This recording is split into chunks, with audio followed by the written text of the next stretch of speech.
Hello, welcome to the Leaders of Learning podcast. I'm your host, Ling Ling. I'm chiming in here for a short announcement before we continue with the final episode of season 2 for the podcast show.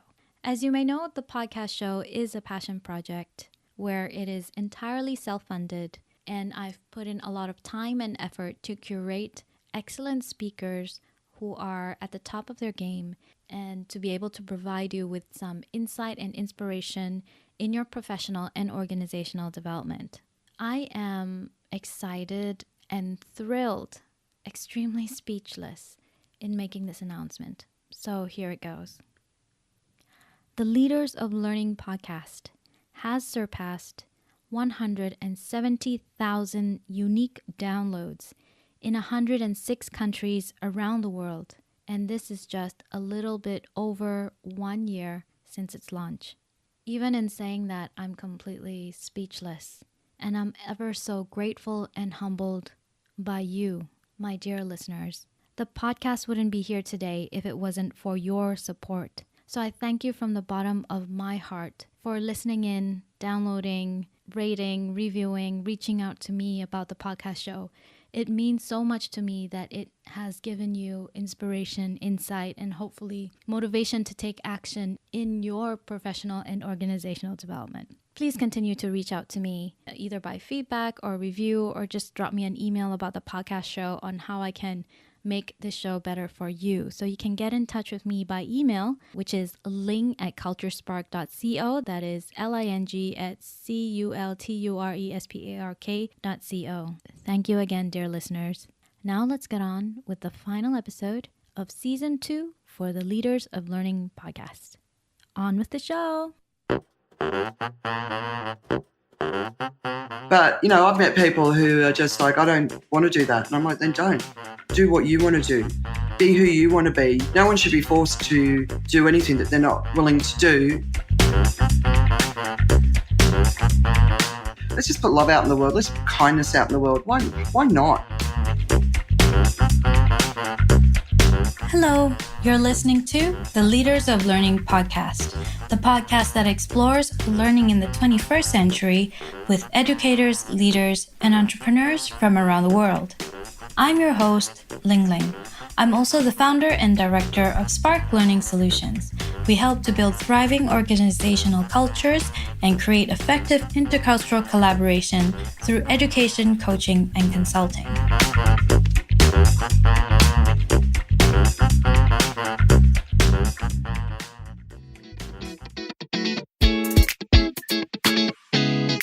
There is a cost to speaking up. History has shown time and again that speaking up can be life-threatening.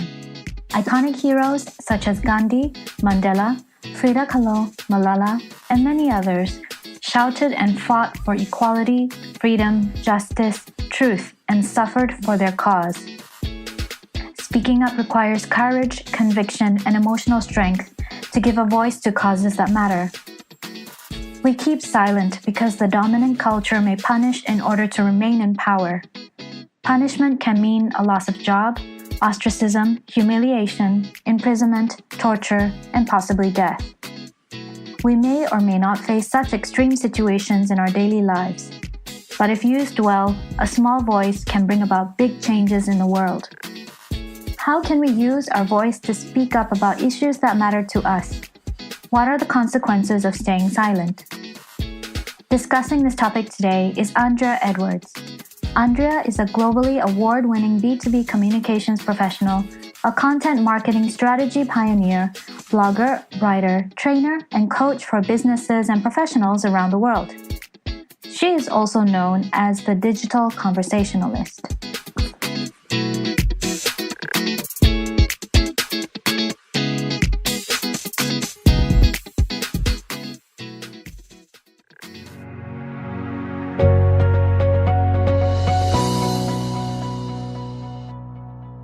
So hello, Andrea. Welcome to the show.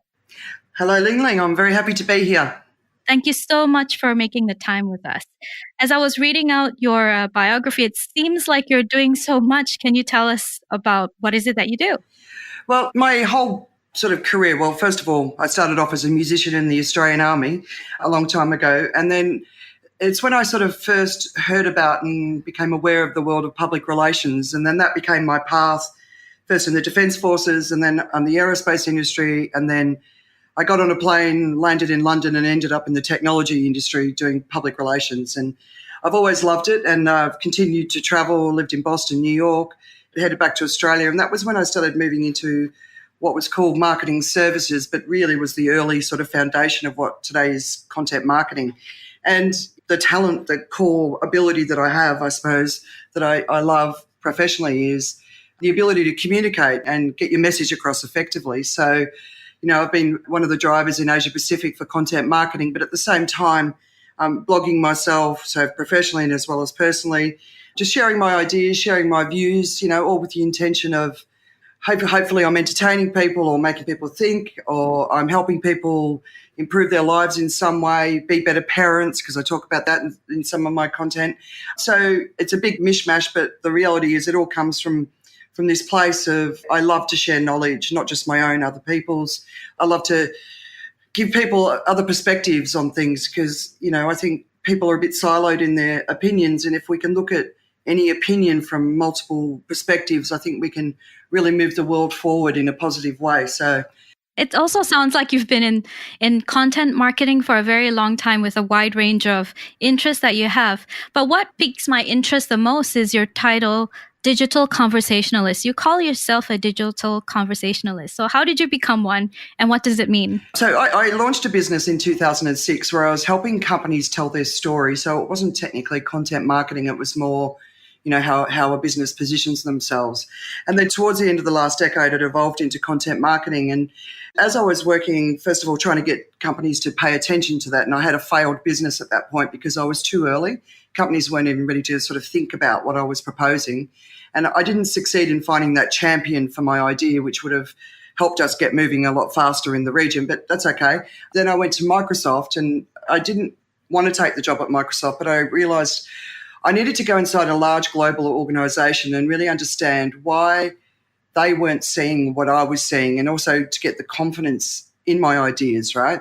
Because confidence in your own ideas is can be a big limitation. So I took the job at Microsoft. I had a look around the world, all the partners, and I realised that everyone was still thinking in this sort of old paradigm of people still thinking in quarters. It was still very much about releasing information. It was all about sales. There was no value to the customer. So, and then I went to a content marketing agency, and I was seeing all this incredibly beautiful content being created, but it'd turn up at the clients and nothing would ever happen to it. It would basically disappear. You'll get 5 likes or 5 views. And the fundamental thing that was being missed is, first of all, you need to bring your employees on board to help them become champions for the content the business creates, as well as champions in their own right, so get them creating content, get them participating. But the other thing is that real ability to drive conversations. Like when companies talk to me, they'll look at a community page that has this incredible conversation, right? But they can't get that same conversation happening around their brand, and it's just a different mindset. So it's about creating digital assets where people want to come and they want to be part of the conversation, and that's not necessarily going to happen for brands, but it can happen through the people that work on organisations. There are 2 things you mentioned in your answer I'm quite curious about. So the first one was you mentioned that when you worked for Microsoft, the companies, they were disengaged with the content that was proposed to them, and they didn't really use it to create brand awareness in the market or some sort. Can you please share why there's this disconnect? Yeah, so when I first joined Microsoft, they hadn't launched their Microsoft Stories Lab. So they hadn't moved their content, they hadn't made the pivot towards content marketing yet. And about 6 months afterwards, they launched the Microsoft Stories Lab. It was called Microsoft Stories back then. And not longer after that was when Satya Nadella was appointed, and they launched this beautiful sort of website, which was all around Satya. So the company sort of about 6 months in had made the change, and I think they're one of the great examples of effective content marketing. But in the period before that, when I was running my own business, companies weren't comprehending Why would you create content like that? Why would you create content that's not about selling a product? The focus on the call to action was more important than the quality of the information being shared. And so, I've talked to other companies where I'll have marketing people in the room and I'll have salespeople in the room, and the marketing people will tell me what their ambition is and the topics and the content that they want to put out there in the world. And it's usually very aspirational. It's very future driven. It's driving the customers towards these ideal futures. So in the technology industry, they'll be talking about blockchain or artificial intelligence or cognitive computing or those sort of topics, right?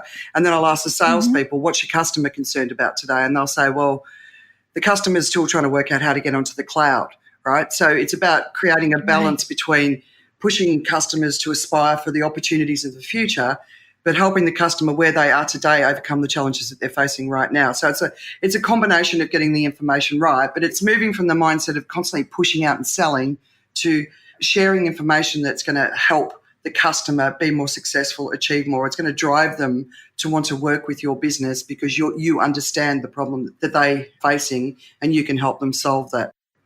And the other question that I wanted to ask is also that when I look in the social media space, I do see lots of companies just broadcasting stuff as well, their products, their ideologies, the vision of their future and whatnot. And they haven't yet shifted to what you say in digital conversations, right? Where you get people engaged, get people being involved in that conversation and having them to also discuss it and share it with their friends. What is stopping these companies from doing that? I think there's so many reasons, but they're just not getting it. And one of the biggest problems for businesses, and that's why I run social leadership training for big MNCs, because my focus is to get the employees, especially the senior leaders, educated and understanding what this means. So 60% of Fortune 500 CEOs have no presence on social media, none. Wow. 60%. Wow, that's such a shame, isn't it? Because Shocking. what Satya Nadella has done and Steve Jobs has done and harnessed the power of social media just to bring up the brand of their company. Yeah. And if CEOs are not doing that, it's a missed opportunity. Well, how can they possibly understand the customer today if they're not engaged where the customer is engaging? One of my rules with working with an MNC is that nobody's allowed to outsource their personal brand. They have to do it themselves, right? If they want to be a social leader, they need to be a true social leader.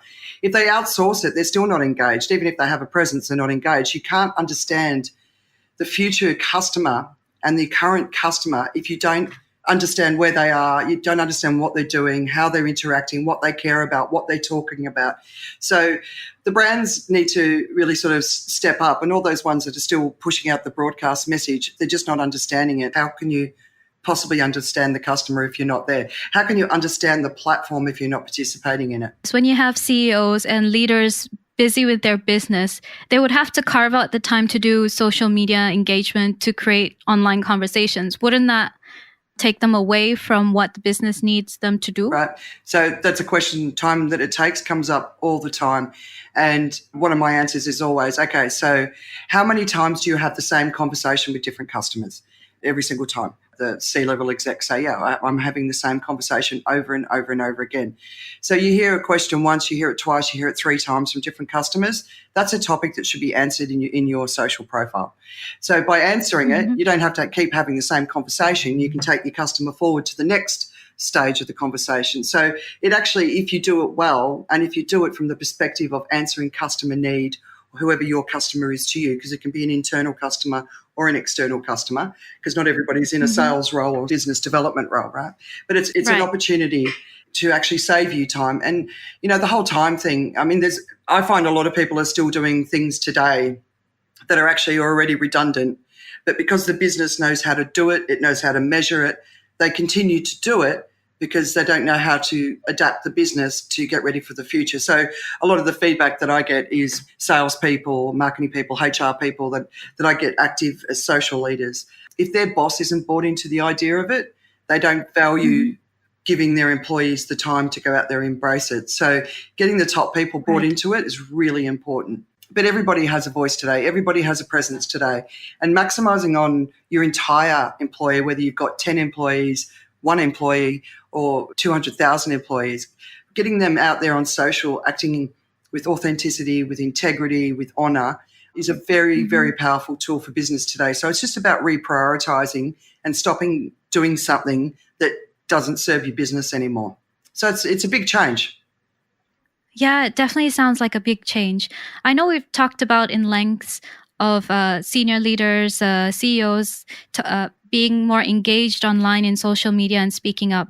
But as the topic suggests, that it's important for everyone to speak up. So apart from promoting your brand and your company, why is it important to speak up? I think it's important for all of us as individuals, if we have ambition, to define what we want to be known for and then to go out and own that voice so that we create the future that we want for themselves.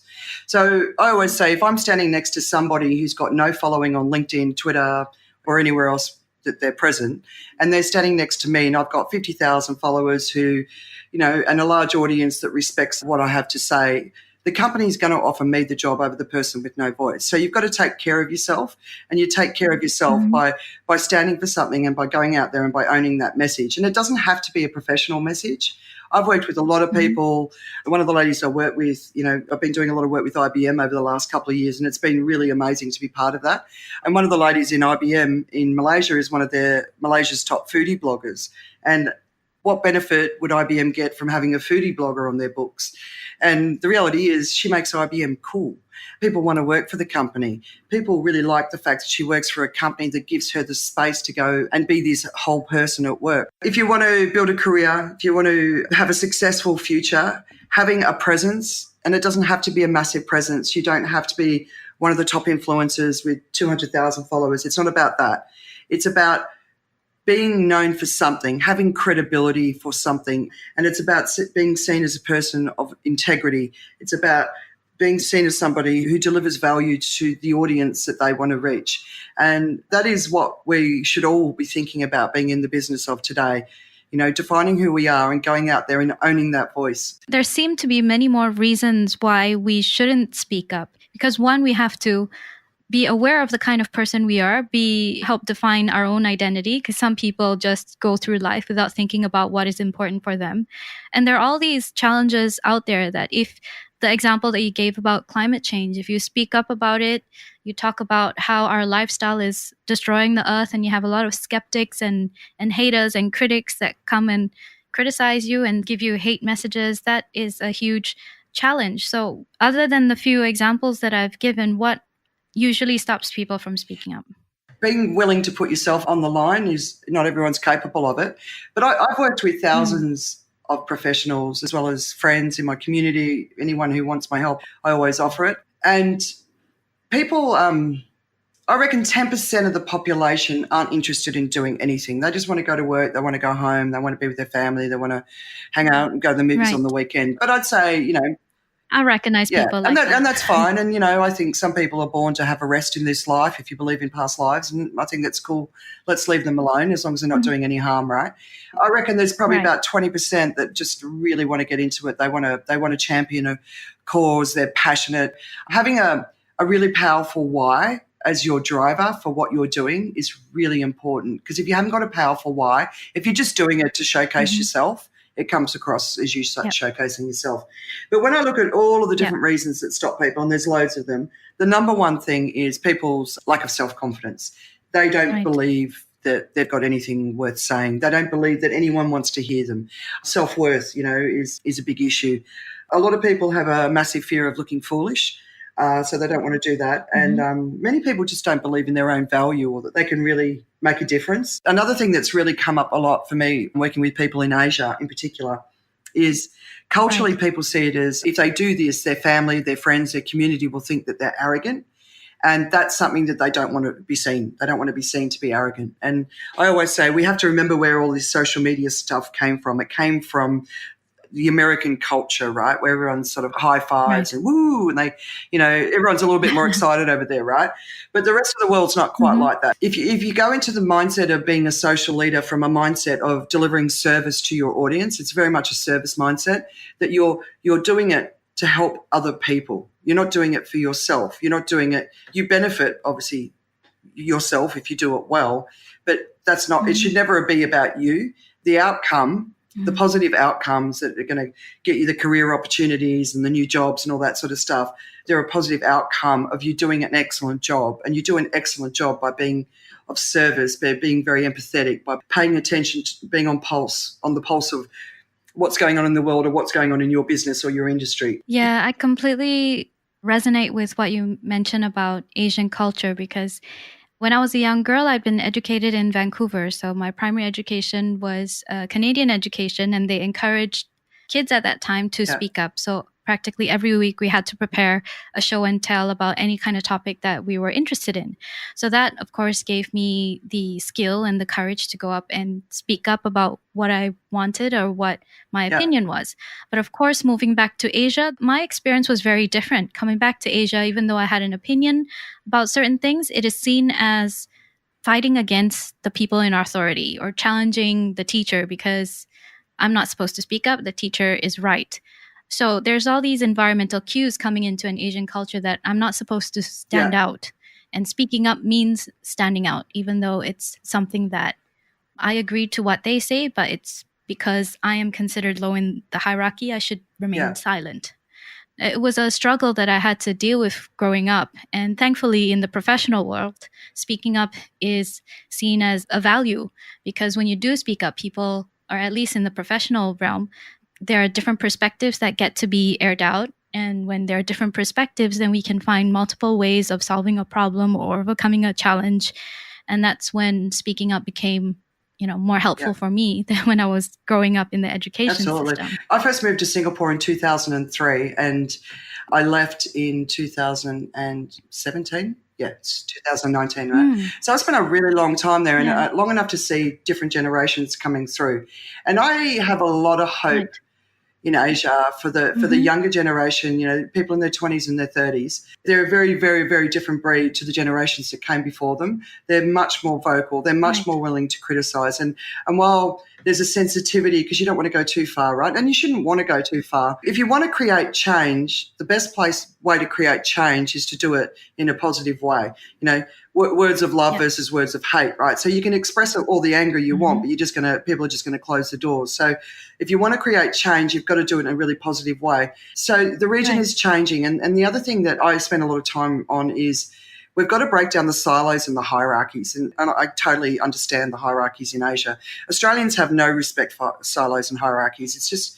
It's not part of our culture, but then even in business, they still exist. But there is no place for that anymore. It doesn't serve your audience. It doesn't serve the customer or these business divisions within. Like the customer's looking for a total solution. They don't really care how you split yourself up. But the empowerment of the employees to go out there and own their voice is a really, really powerful way to tackle the challenge of answer the question of how do we break down the silos and the hierarchy. You empower your people to own their voice.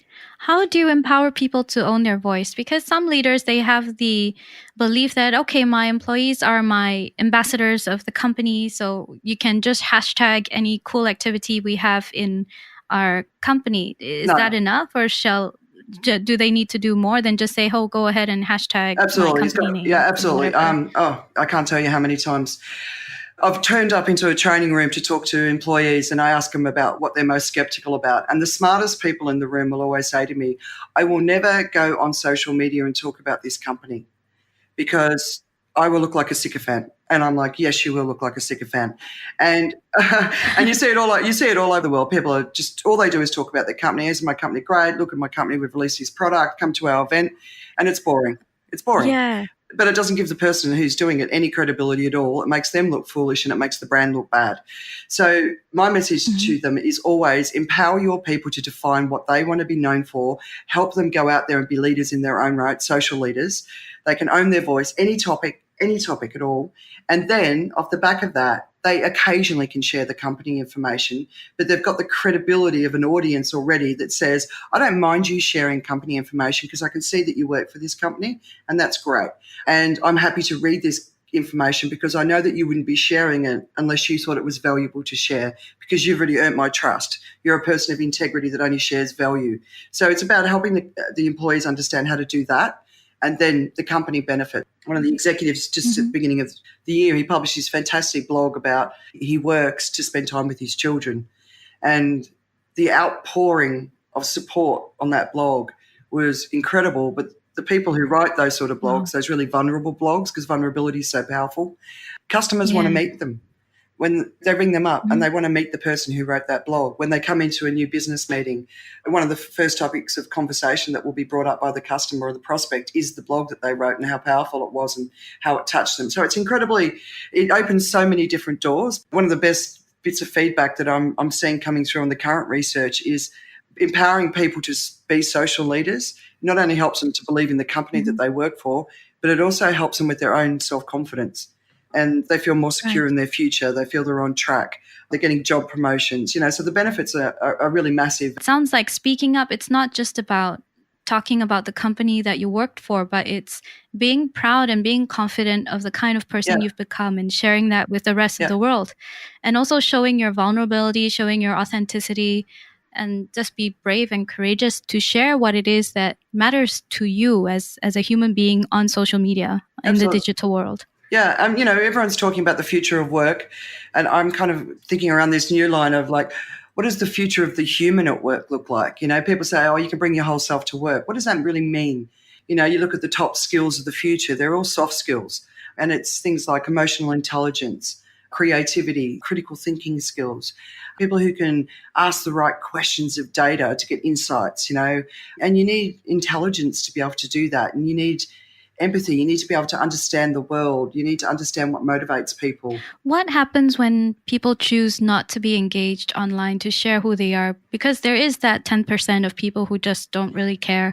And there's that percentage of people that are in the middle who do want to show themselves up on social media, but maybe are too afraid. So what happens if they choose not to speak Well, I up? think ultimately we're going to get to a time in history where it's going to really have a serious impact on people's careers and their opportunities. Automation is going to take a lot of jobs away. So if you're not participating, if you're not building your profile, are you going to be able to secure a job in the future? We look at the gig economy, up to sort of 70% of the workforce won't be employed by companies anymore. They'll be freelancers, and people like me. I live in Phuket now, so we came here so our boys could go to school. But my husband and I, we both work from Phuket and we travel around the world when we have to. And the future is going to be a very different place. And I think having a strong, powerful digital voice is going to be a really critical component in having an opportunity in that future. So I think everyone's got to start to really deeply understand, what does the future look like? You look at people in these industries that are disappearing, factory workers, fast food workers apparently is going to be one of the disappearing industries, which I was surprised to see. But what does automation mean? And if you look in your own industry and your own career, what does it mean to you? Like, in 10 years' time, in 15 years' time, even in 5 years' time, some of this is happening very quickly. There was a big announcement, it was about 8 months ago, 12 months ago. One of the banks in Australia was laying off like thousands of employees, but they were hiring thousands with digital skills. But they didn't train the employees that they were laying off. They were looking at a whole new generation of people, and they had different skills to the ones that they were laying off. So we've got to wake up. I mean, the Industrial Revolution took 3 generations. This one's not going to take 1 generation, right? So we've got to wake up. We've got to look. We've got to understand it. We've got to understand its impact on ourselves. And then we're going to say, what is my role in the future? And how do I create a job for myself? So say we have one of our podcast listeners who is on the verge of, yes, I'm ready to speak up, but I don't really know how to do it. I don't have the confidence. I'm not as courageous, but I know what I value. I know what things matter to me in my life. What kind of first steps would you advise this person or this listener? Well, I think the first thing that everyone has to always remember is that the only way you can become courageous is to be courageous. So keep taking steps, right? You get courageous. As a young teenager, I started arguing back with my elders, and that was the beginning of me getting courage in my own opinions, right? So take the steps. So the first thing is, what do you want to be known for? Then go out there and have a look at what's being done in that field, whatever the hashtag is that's aligned to it. Go and do a search and go and see, what are other people sharing? What are they saying? Who do I like? What do I think of their opinions? Can I talk to those people? Should I engage in a conversation? The best place to start is to talk to other people. So if someone's writing a great blog that you really like, comment on it, talk to them, follow them. And then slowly, build it up. Start sharing really awesome information. If you're one of those people that once a week watches an amazing TED Talk that sort of changes your life and you love it, but you've never taken the active step to actually share it digitally, take that active step. Right. Share it and say, hey guys, I've just watched this TED talk. It's brilliant. I think it's gonna add this, and this to my life. And I thought you guys might enjoy it too. So just taking those steps, working it out, because you can't really understand it until you get into it. So find your place. So it's focus, and then start sharing other people's content. And then if you get there, if you're ready, if you want to do it, start creating your own content, whether it's video, podcasting, writing blogs. I'm very comfortable with writing blogs. I'm not so comfortable on video side. It's not my thing, but I've got to get over that, right? Yeah, because I've got to be courageous, right? And Yeah, be courageous. And it might scare you a lot, and that's okay. It's all right to be scared, but do it anyway. Yeah. What it sounds like, because I was from the generation where we had dial-up internet connection, and when we first had email, and there's no social media. If we find something really interesting, we would send it via email. So we get all these email forwards and spams from friends. So what you're saying, it's like the modern version of the email forwards from back then. So it's like you find something you really like, you share it to your network or whoever that follows you. And this in itself, whatever you share, brands the kind of person you are, right? Shows the kind and be focused, so if you can have a theme that you can really focus on, like I know that you also talk a lot about podcasting and you run workshops on podcasting, right? So, that's a real topic for you, right, that you can really share with passion and you're living and breathing it, which makes you teaching it so much more valuable. And then there's the other dimension is just when you see a really great article that you think is really useful, get it out there to your audience. And it's just taking the step digitally. I always say work out, sort of really come to terms with who you are in the physical world, what that magic that you've got within you, and then amplify that magic into the digital world. So it's just taking a step. It's just communication. It's just communicating on a bigger level. And if something touches your heart or makes you cry, makes you think, makes you inspired, isn't it worth giving that as a gift to your community? I mean, I remember pre-email times, right? I remember when I first turned up in London, I used to fax a friend of mine in Sydney because there was no email, right? So we used to fax jokes to each other and funny stuff. I remember doing that too, the fax machine. I'd be so happy to see the sound of the fax printing out the glossy paper, and then you see like a smiley face or some doodle. Yeah, that was good. Friend. Yeah. There are times where, when I share stuff, there's no comments, no likes. And a part of me feels like, what, am I sharing the right thing? Is the messaging clear? How do I go about that to engage a conversation rather than just sharing information? And that is such a great question for this region. People are really self-conscious even to participate. They won't even comment on something that they like. You'll publish something and you'll see it's had 1,000 reads and you'll get one comment and you're like, so did those 1,000 people not like it?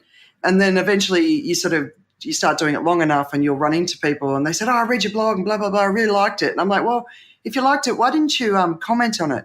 And they're like, oh, do you want me to do that? And people just don't really understand that they've got a role to play, and it's taking a long time for that to change. So I've worked with loads of people who are doing some really awesome and inspiring work, like Stephanie Dixon of Green is the New Black, really driving great environmental change. But when she was starting out, she just wasn't getting that participation. It was really starting to upset her. And I said, mate, outside of America, that's what the rest of the world is like. We're not understanding that we have a role to play. Like I always say on LinkedIn, if you do nothing else, comment on someone else's content, because every time, if I get like 5 people commenting on a blog, everybody else who sees that, they say, well, that blog's obviously worth my time because people have enjoyed it, they're invested in it. So engaging in the conversation, helping your community succeed, and all you have to do is talk to them. All you have to do is like what they're doing, but don't just like. I always call it being a lazy liker. If you like something, tell people why you like it. So it's not only just us sharing knowledge about ourselves and the things that we stand for, but it's also really doing our part to comment on other people who holds the same values, who believe in the same things too. And that in itself, it's a way to start conversations. I call it the giving economy. I tell everyone, spend as much time helping other people succeed as you do putting your own information out there. If you can support other people, what they're doing, people that you really believe in, and help them be successful, you're not only giving them a great gift, you're helping yourself as well, because they return the favour when it's your turn. So we're building tribes today. We're building communities, and so many people, especially in Asia Pacific, we're not good at helping other people be successful. We're good at ripping people down, because, but Right. I don't like that. I grew up in Australia with the tall poppy syndrome. I don't like that mentality. Let's support each other. Let's champion each other and be part of the giving economy and really do everything you can to help anyone that you admire be successful. If one of your friends is publishing a blog, it means the world that you comment on it. It might not feel like it. You might be self-conscious about it. But I sit with people when they get their first comment. I'm talking C-level executives. They're so excited.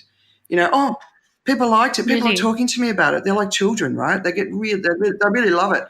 You mentioned something about vulnerability. For an individual, it's something that is very difficult for them to speak about because when you're vulnerable, there's also the fear behind it that you'll be attacked, you'll be criticized, you'll be punished, you'll be ostracized for speaking up your vulnerability.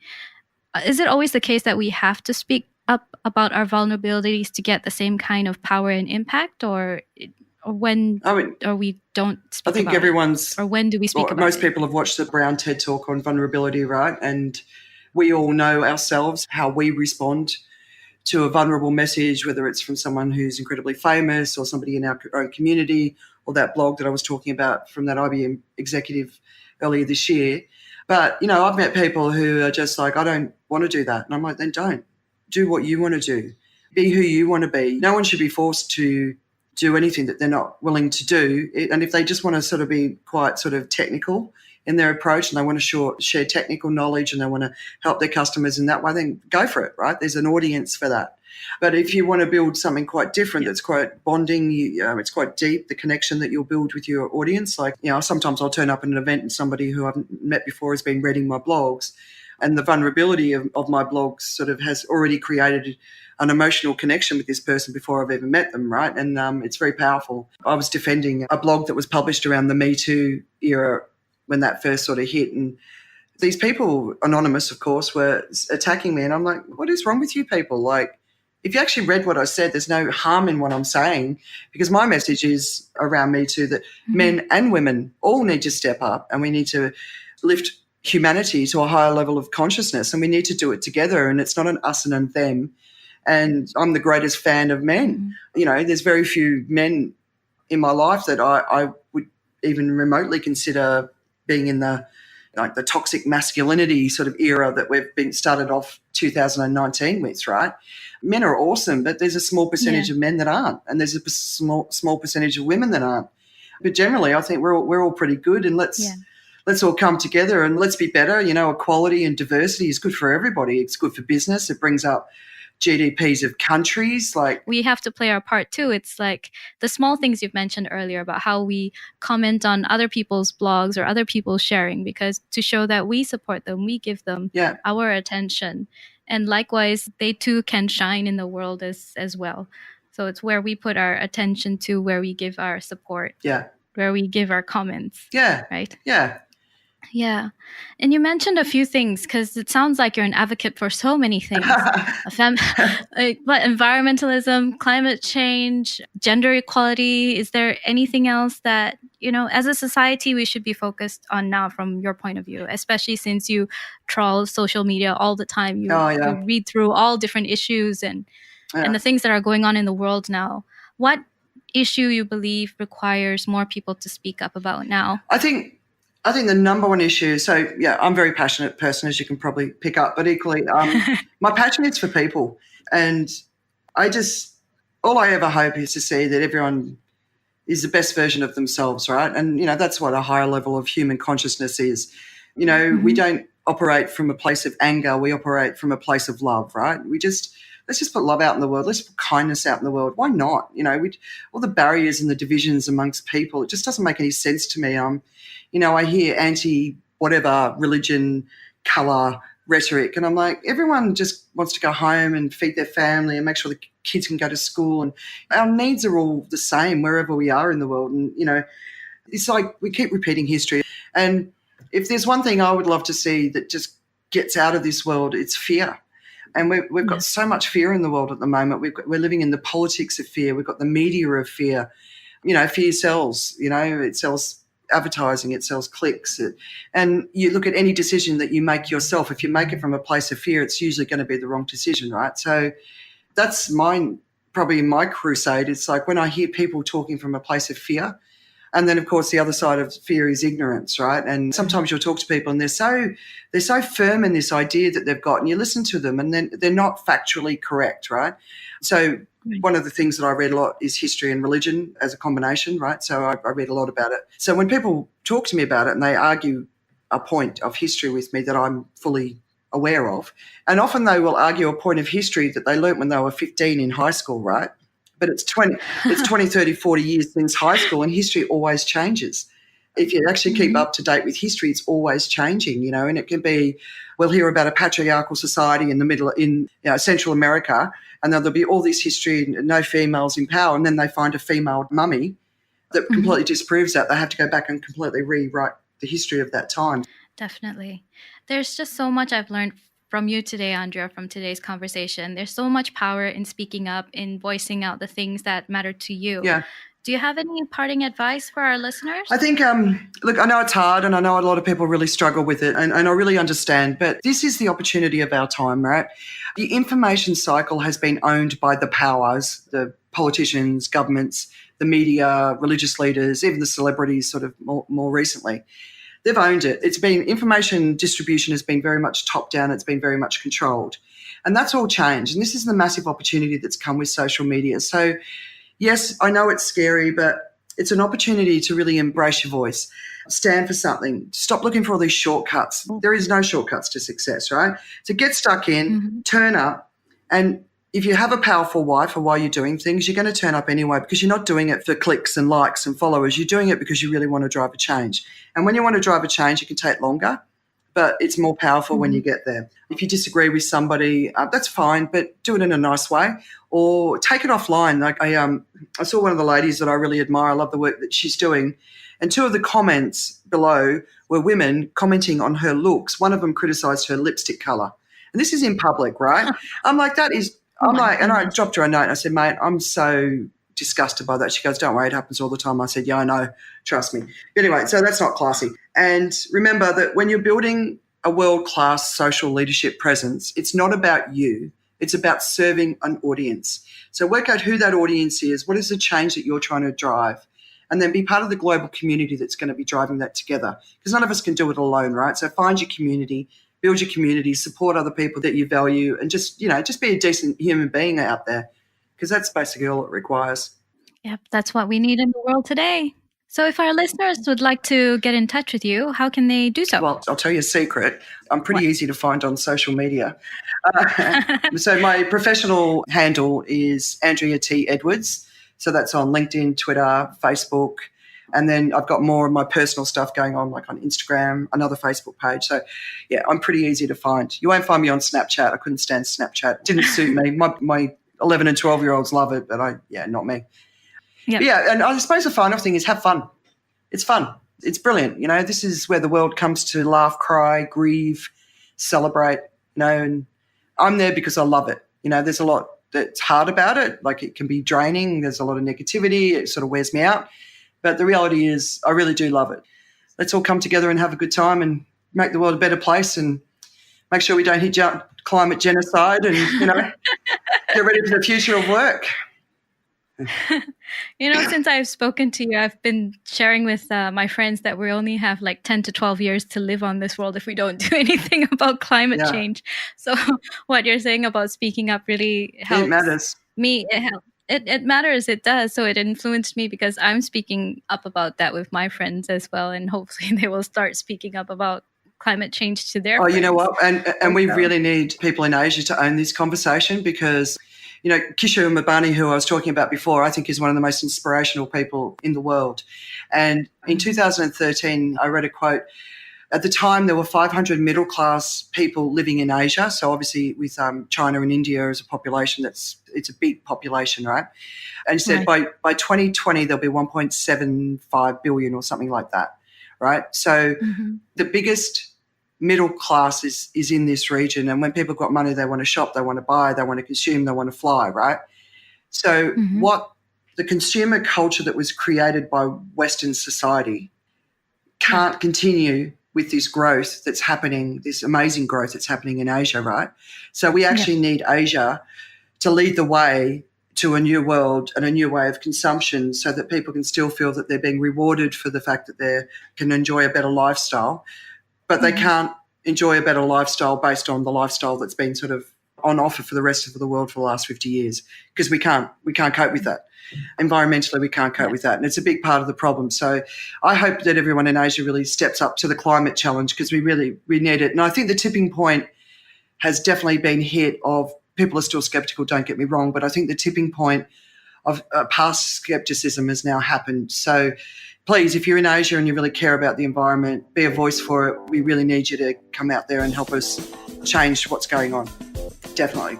Yeah. I enjoy so much our conversation today. Thank you for making the time to speak with me on the Leaders of Learning podcast, Andrea. Thank you so much for inviting me. I hope it's useful for everyone.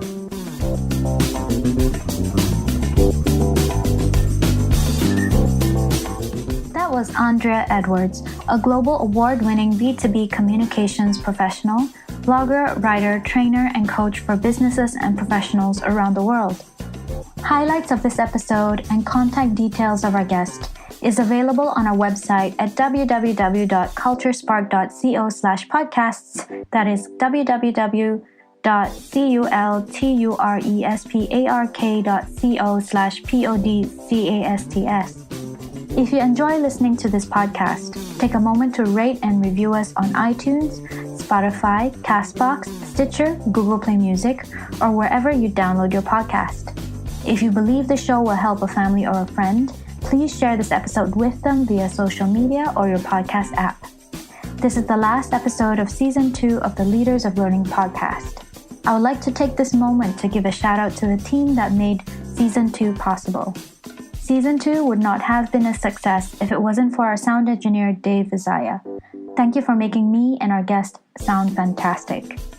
I'd also like to thank our copywriter and editor, Gayatri Arjunan, for accurately capturing the highlights of every episode. Well done, everyone.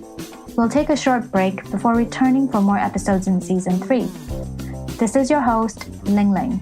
Thank you for listening to the Leaders of Learning podcast.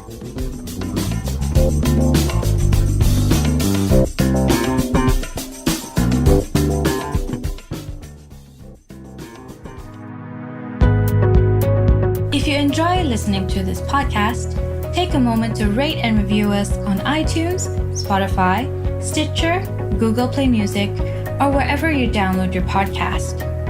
If you believe this podcast show will help a friend or family, please share this episode with them via social media or your podcast app. Thank you for listening to the Leaders of Learning podcast.